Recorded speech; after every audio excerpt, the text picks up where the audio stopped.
Welcome to Readerzz, the podcast for the lifelong learner. Join us on our weekly dose of wisdom where we talk about the real-life lessons and applications of books. Enjoy! Welcome back to Readerzz, everyone. Today we're kicking off a brand new three-part series on The Self-Driving You, Awaken the Driver Within to Rewire Your Brain and Transform Your Life by Alan Bodnar. Alan, welcome to the podcast. It's a blast to have you here. Hey, Readerzz, thanks for having me. Happy Absolutely. to be here. Yeah, I mean, the core idea of this book here kind of seems like a lot of our thoughts, emotions, habits, and reactions seem to run automatically, right? Almost like a self-driving system.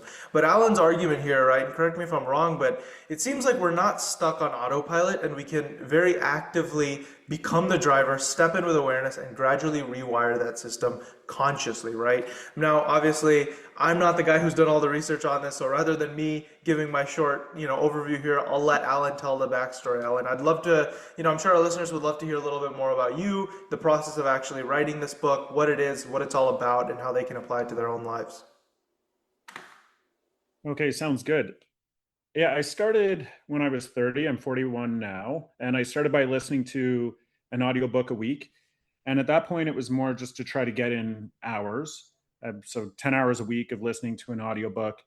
And I was able to get through about one audiobook a week that way. And then after about 4 years, I decided to start writing because I was continuing to think and apply what I was learning to my life as I tried to wire my brain towards success and also just better balance. And what I realized was, or what I wanted to do was take what I was reading about mastery and apply that to one thing, where I want to try to put in 10,000 hours into an idea. And it was this book. And I started writing, again, same idea, 10 hours a week. And then as time went on, I started to invest more time. And what that did was that led to my framework, which is outlined in my book, The Self-Driving You. And what this framework is really all about is that, as you mentioned, we are this conscious driver of a self-driving vehicle. There's a few things that we're trying to do with this book. Is first, provide one uniform story about what it is to be human, because there's so many great authors and books out there. But I found, as someone who was trying to improve myself, it was difficult to find like the one cohesive story. So that's the idea of the book. And as you mentioned with the self-driving, a lot of times books will mention autopilot, but it's more like it's something that kicks on and kicks off. But the idea behind my book is it's always on. We are self-driving first. This is founded in the systems, and current or modern psychology says that within the brain, there's two systems that run everything. And this was popularized by Daniel Kahneman in his book, Thinking Fast and Slow. And that's essentially what the self-driving system and the driver are. The system one is the self-driving system, and system two is the driver. System one is always on. It's always generating suggestions for everything we encounter, as you mentioned, behaviors, habits, thoughts. And then we have system two, which is the conscious driver at the wheel. That is who we identify as I. And that is a slower system that kind of kicks on and off as we're living our life. It's not always on, but what it allows us to do is to process the self-driving decisions, and we can take corrective action. And that's where self-control comes in. So that's the general idea. Like, yeah, we can engage the driver at any time. I think it's more of a matter of becoming aware of our conscious ability to take the wheel and then use that strategically. Yeah. Makes a lot of sense, right? I mean, I think this first episode for everyone listening, right, this is going to be the introduction through chapter 7, right? Today we're going to be talking about that foundation of this self-driving car. We're building the whole metaphor from the ground up, right? That self-driving car itself, the two systems running the human vehicle, the conscious and non-conscious, system 1 and system 2, the goals and the feelings that steer us, the gas and the brake, and a quick tour of the brain hardware that it all really runs on, right? Now, without further ado, Alan, if you're ready, let's dive right in. I'm all ready to go. Awesome. Well, I think one of the details from this very first beginning of the book, where you're talking about the self-driving car, this whole chapter, right? One thing that really stuck out to me was this part about the disengagement, right? The car is driving itself. It hits something it essentially can't handle. The human takes the wheel. And that moment almost becomes a lesson that retrains the whole network, right? Now, obviously, that may make sense to someone who studied neuro or someone who knows about the science behind that. But for all of us out here who are just wondering, what does that really mean? What is a disengagement? How does that kick in? And how does that retrain a network? How directly does that really map onto us, right? When we catch ourselves mid-reaction and consciously choose something different, how are we literally creating this sort of disengagement that retrains our own self-driving system? Yeah, I'd say essentially what happens is experience. We are born with some hardwired patterns in the brain, but experience is what wires the rest of it. And throughout our early life, we are wiring the self driving system. Everything that we place our attention on is now wiring patterns. And through repetition, these become the automatic behaviors, thoughts, habits that drive us. And then what happens is in adulthood, our self driving system's making decisions.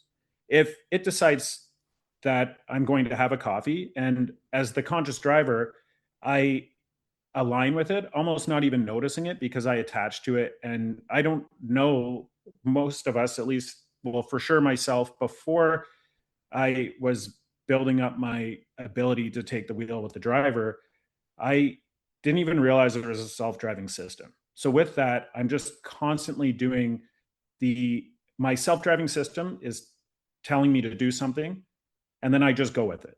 I don't question it. When that happens, we're just letting the self-driving system go unchecked. So that response stays the same. As we continue to fire a response, we're just automating it further. But when I take the wheel with my driver and instead of grabbing the coffee, notice, hey, my brain said have a coffee. Why don't I just sit here? And there's a number of different strategies that I could deploy, but I can ask, like, what is this thought? What is this feeling? Go to my breath with mindfulness. And now I'm preventing that self driving response to go do the habit. I'm preventing that from fully executing and I'm stopping it. But at the same time, I'm now going to my executive circuit. I'm putting my attention on not moving and the sensations or whatever it may be. But basically, you're interrupting the self driving system and you're firing a different pattern in its place. So you shut one off and you turn the other one on. And that maps to neuroplasticity. And with that, it's where attention goes, neural patterns grow. And also within that rule of plasticity is what we fire, we wire, and what we don't use, we lose. So if you're just always going with a self-driving system, you're letting that response fire and wire, and it's just going to continue to stay that way. But when you interrupt it and you provide an alternative response, then you don't use it. So then over time, you can lose it. But the idea here with plasticity and rewiring self-driving responses is to understand that plasticity takes time. It took time to make these automatic, and it's going to take time to rewire them as well. Yeah, yeah. I mean, I think like you introduce in a later chapter here how much we actually unconsciously do, right? And like it's insane to think about. Like, I don't know, I think when reading this book, I'm just thinking, to myself, like, oh, what is it really that unconsciously I do that actually has so much impact, like you actually put a number to it. You say that the non-conscious self-driving system processes something like 11 million bits of information every second, which is crazy, right? And the conscious driver, what we think of as, me, myself, right? We ourselves consciously handle maybe 16 to 50. I mean, that's an insane ratio, right? Right off the bat. And I think kind of moving on, right? You write that a lot of the time that driver isn't actually the one making the decision, right? That self-driving system already made it. And the driver honestly just constructs an explanation afterwards. So it feels like it's our choice all along, right? Talk to me a little bit about that, right? What are the implications of this? Is this something that we need to be more consciously aware of each action? Or are you saying we should make more of our habits go on autopilot? What does this really mean for our daily listener? Yeah, within this framework is understanding, as you said, that 11 million bits of information would be what the self-driving system is processing, and the conscious us is about 16 to 50 bits. So again, that goes back into system 1 and system 2. But when we're using stats, like this comes from a book, and that resonated with me when I read it, so I plugged it in here. But the idea is for us to understand that the self-driving system is doing all the work. The self-driving system, that is your system 1, that is processing all those bits of information. That's always on. The system 2 is the 16 to 50 bits, but that's on periodically. So that will, what roughly activates the driver is attention. So anytime attention is engaged, that's when we would be at the wheel. But it's our choice to take corrective action or not. So in the book, we talk about, if you're in a self-driving car, the car is going to do all the driving on its own, but there may be times when it gets stuck where I'd have to take the wheel and use my extra processing power to provide an alternative action. That's really what we're talking about. Because if the car gets my attention, but then I think, it's fine, what it's doing is fine, I just leave it. Well, then I'm not correcting, I'm not doing anything. So nothing will change. But if I place my attention on what it's doing and start to scrutinize, and I'm not attached to these, I'm just impartially looking at what it's doing and deciding, is this really the accurate decision? And that is the point there, is to understand that we are self-driving first. So we have this self-driving system that's processing information at all times and generating an instant response to what we encounter. And it also triggers the sympathetic accelerator, the human vehicle's gas, and the parasympathetic brake, depending on what it's processing. We're at the wheel, we experience the result. But if we go with it and we just, if I have a thought that is a fear response of just something saying, don't do this, like you're not good enough, you have no business pursuing this thing. Like we have these different thoughts all the time. Or rage when I'm driving and someone cuts me off and I get really angry. Well, what is that response? Do I need to yell? Do I need to honk my horn? Or can I go to my breath and relax and just appreciate that, hey, I'm safe and I'm okay. So that's really what it is. It's not to say that all our self-driving decisions are incorrect. It's more actively engaging our driver and first becoming aware that we are self-driving, and then learning how to actively engage our driver to question these self-driving responses to determine if they do serve us enough or not. Like Yeah. some of them may serve us. So I had some wiring that was good, and then it's just about peeling the layers of the onion, becoming more aware, and then rewiring what may not serve you in a way that does serve you. Yeah. I mean, moving on to the next chapter here, right? You talk about how that driver that we've been talking about all this time, that system two, is barely developed at birth, right? And it isn't fully online until our mid 20s, which means that, kind of the deepest beliefs that we hold about ourselves got wired in by system one while the supervisor was, still asleep. That's where a lot of that kind of I'm not good enough, or I can't change, or this is my place in society, or here's how I maybe interpret myself, all of that programming really comes from, right? I want to ask you personally, Alan, right? When that clicked for you, obviously you wrote the book because it solved a personal problem for you, or it's a personal journey that you went on. When that really clicked for you, that realization maybe hit, did it change how you related to those old beliefs? And, more practically, how does someone begin to question that wiring that was laid down before they were even capable of really vetting it? I think what it really helped me with was just to not personalize these automatic responses. And emotions, outside of emotions that I manually trigger, like if I'm an actor, I can cry, I can laugh. Outside of that, all the emotions we feel come from our self-driving system based on how we're wired. And then if we're talking about old beliefs, they could be anything, like I'm not good enough, or like men don't cry, whatever that may be. But that's the thing. This is wired when we're growing up.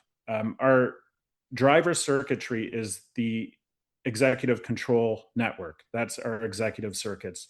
So that's what allows us to take control and question these things. But yeah, that develops throughout childhood, and then it doesn't fully develop into our mid and late 20s. But the challenges, we agree, like we're aligned with it. We're, even as our driver circuitry is developing, it's playing a part in stamping it or placing its stamp of approval on what the self-driving system is doing. So together, they're navigating the environment and wiring what ends up becoming our self-driving system.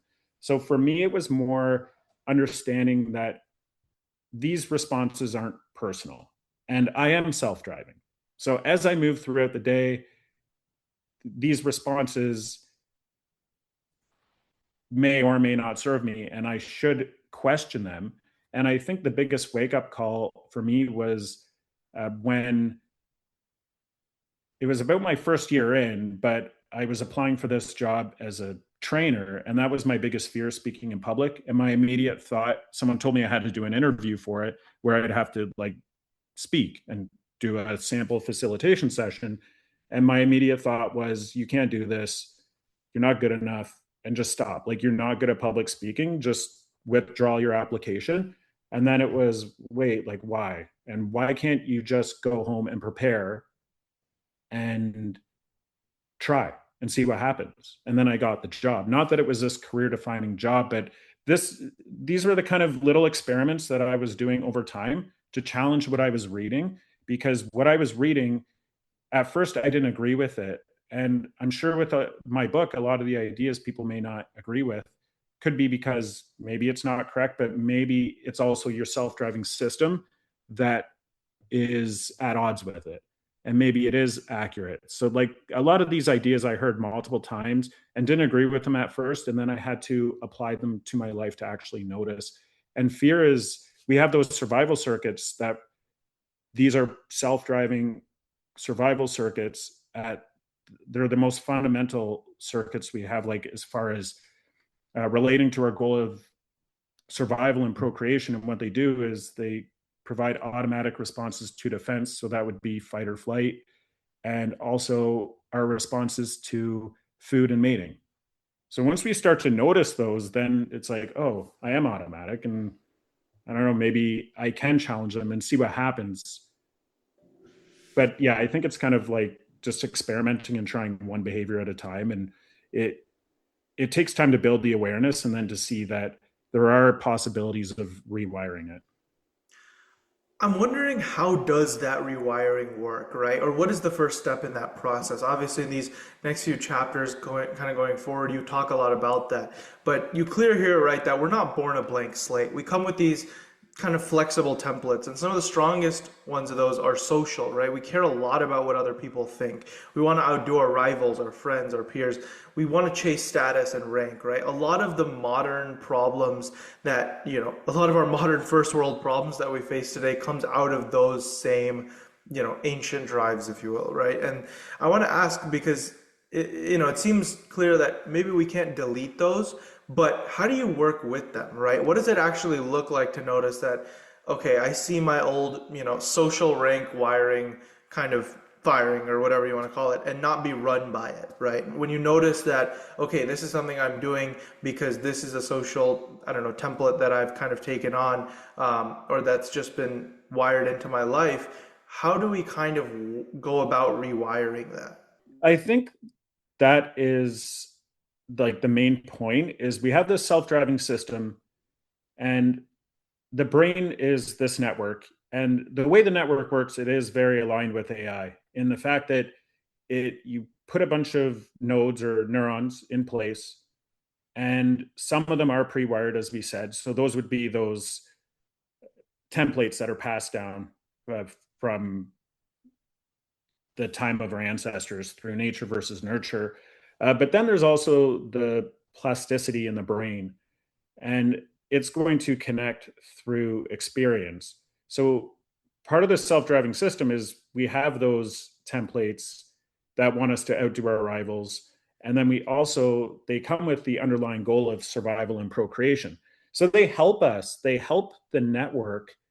I also mentioned that we have like feelings as a point system that allow us, they tell us when something is good or bad in the name of the goal of survival and procreation. And these templates help guide the wiring. They're constraints that guide us towards that. So it's almost as though in later chapters I discuss that nature is like an AI company that programs us with this network with that main goal. But at the same time, we are this conscious driver and we can set our own goals.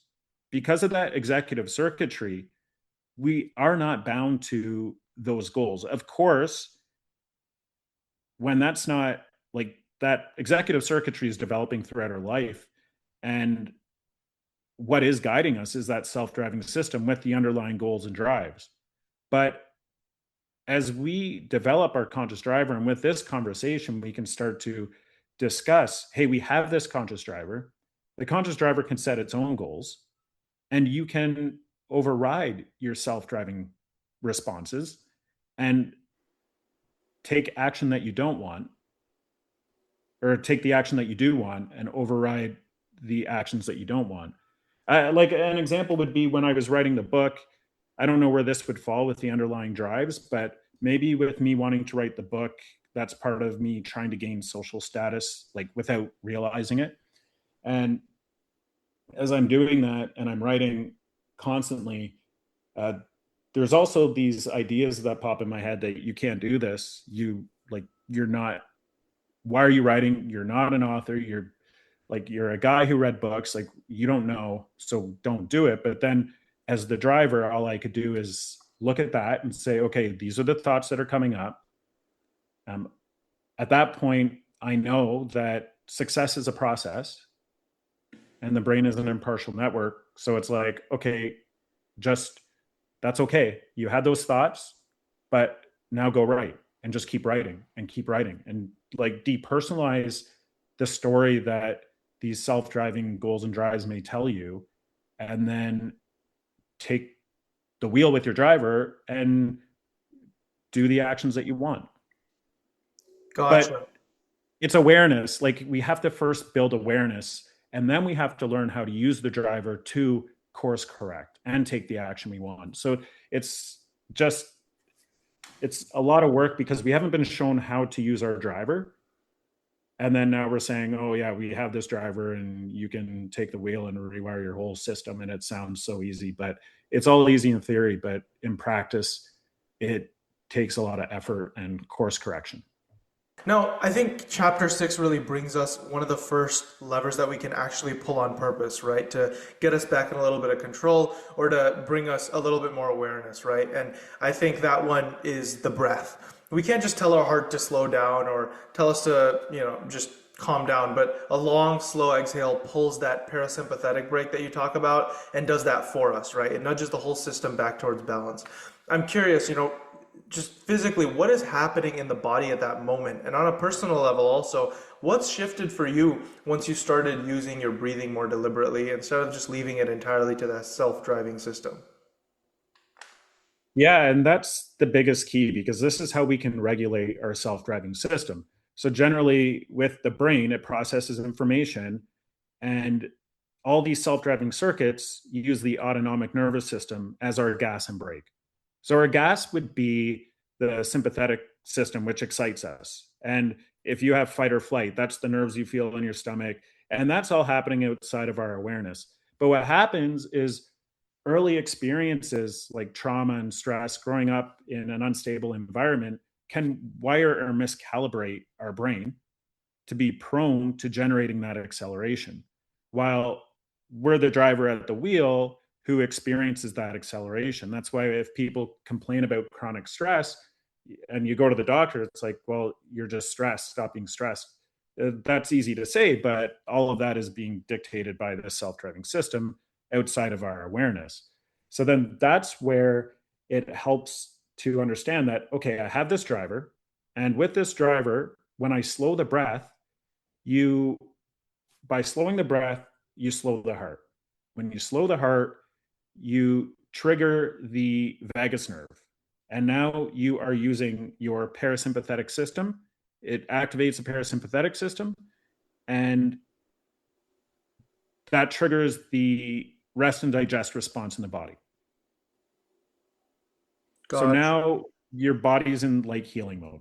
Sure. Now, kind of last question here, right? And this is a lot about the rewiring work that happens, in your brain. And this was just really interesting to me because it showed how much research really goes into creating habits, what really runs on autopilot, and how we can kind of change, right? You do this brain tour here, kind of finally, right? And you describe the basal ganglia. I don't know if I'm saying that right.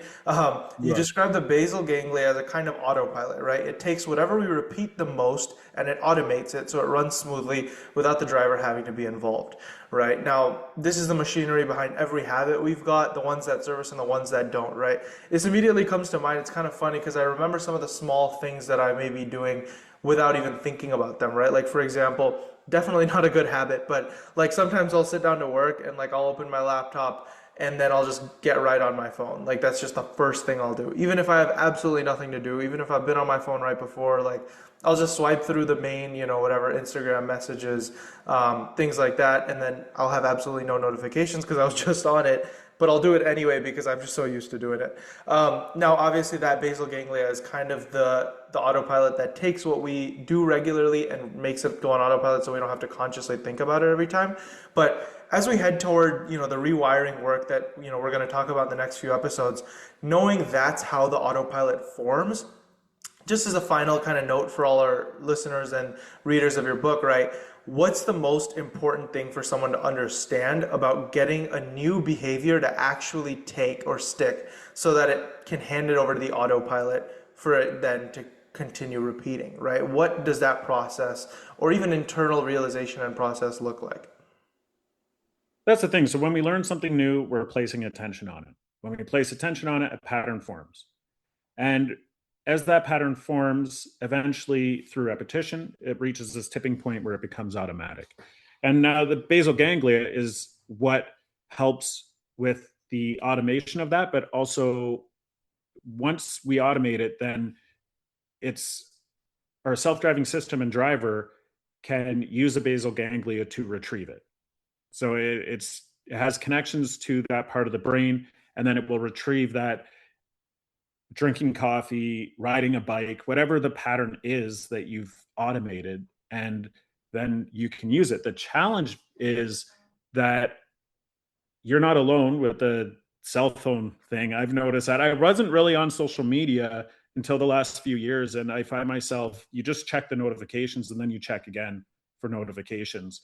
And the reason why that's happening is because our self-driving system works based on cues. So subtle cues in our environment are going to trigger specific survival and intuitive responses. And then our self-driving system is going to retrieve the associated behavior to that cue from the basal ganglia. So then it's up to us as that driver to notice that and to say, hey, I don't want that. Maybe I want another behavior in its place. And then that's where we go back to interrupting it so that you don't fire it again. And then firing a new one, like going to your breath instead. And then eventually you can automate that behavior. But there are like habits, seem like there's habits that are really easy to automate, like gambling, Yeah, coffee, yeah, cell phones. And then there's other behaviors that even it doesn't matter how many times we do them, like exercising, it's still a conscious effort to go to the gym. mm, But I exercised for 5 years and then it did get easier to go to the gym. But everything, I guess with the basal ganglia, like we can automate something in the basal ganglia, but that doesn't necessarily mean that the self-driving system is going to just happily use that instead yeah, of going to your phone. So there will always be this challenge of like us not going to our phone until, yeah. yeah. So it is hard to change a habit. Yeah, I mean, I think that's also where like some of these things that we hear from like books like Atomic Habits come in, right? Where like, yeah, you can't automate the entire process of going to the gym and, getting in the car, driving there, doing your entire workout, cardio afterwards, all of that, right? But you can automate the first step in the process, right? Where like Mm. as soon as you get home, maybe your first instinct isn't to just sit on the couch. Maybe it's to like, I don't know, drink a warm glass of water and head right back out, right? Quickly change, leave your gym clothes on your bed, whatever that may look like, right? So essentially, I guess automating the first step in a process that can then lead you to hopefully more easy habit change. Like going to the gym, maybe for some people will never be as easy as it is for others, but you can make it a little easier, I think, by automating parts of that process, making it a little bit easier for yourself or a little more fun for yourself, whatever that may look like, right? And obviously, I have a lot more questions about how we can actually go about automating that process, how the basal ganglia is even triggered, what makes some habits easier to form than others. I thought that last point you said was really, really cool, but unfortunately, we are out of time, so we'll have to bring this to the next episode. But with that, we will wrap up part one. Alan, thank you so much for joining us today, man. I mean, this was an absolute blast. Yeah, thanks so much for having me. I love talking about this. Yeah, 100%. And we'll obviously continue in part two. Today we talked about the foundation, right? We talked about this metaphor of the self-driving car. We talked about the two drivers, the realization that most of what we do really runs on autopilot. And also the first hint to a lot of our listeners that just your breathing is the first and easiest way to grab the wheel, right? So to everyone listening, the core invitation, I feel like, of this stretch is simply just to notice, right? To catch how much of your day is being driven by a system you didn't consciously choose, and to realize there's a driver in there who can wake up. Next episode, we'll get a lot more specific, right? We'll talk about the actual circuits of the self-driving system, survival, intuitive, and default mode, and we'll also be talking about the executive driver that can override them. And then we'll talk about the practical heart of the book, right? How you apply the brakes and how mindfulness lets you take the wheel. To everyone listening, thank you so much for tuning into Readerzz. I'll see you in part two, and until then, keep on learning, keep on changing, and keep on growing.